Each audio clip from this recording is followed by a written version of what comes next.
வணக்கம் ஃப்ரெண்ட்ஸ்.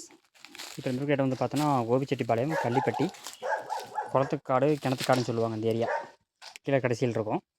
அங்கே வந்து செவ்வாழை மரத்துக்கு வந்து செகண்ட் டோஸ் ஆர்கானிக் மூலிமா இன்ஜெக்ஷன் பண்ணிகிட்ருக்கோம். அதில் இம்ப்ரூவ்மெண்ட் பார்த்தோம் அப்படின்னா, இது வந்து செகண்ட் டோஸ் பண்ணுறோம். சீப்போட கேப் இருக்குது, அது மெயின் விஷயம். சீப்பு எந்தளவுக்கு கேப்பு அதிகமாகுதோ அதுக்கு தகுந்த மாதிரி வந்து வாழை வெயிட்டு வரும்.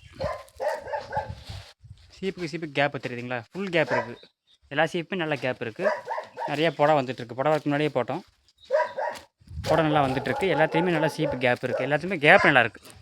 சீப்பு கேப்பு தான் மெயின் வேணும். இந்த கேப் இருக்குது.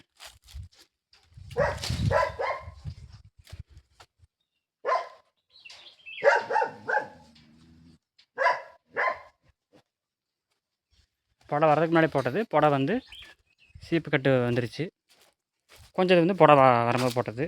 அப்போ காய் வந்து பார்த்து நல்லா தேக்கம் வந்திருக்கு. அவங்களா வாலண்டியராக கூப்பிட்டு செகண்ட் டோஸ் வேணும்னு சொல்லி அவங்களா போடுறாங்க.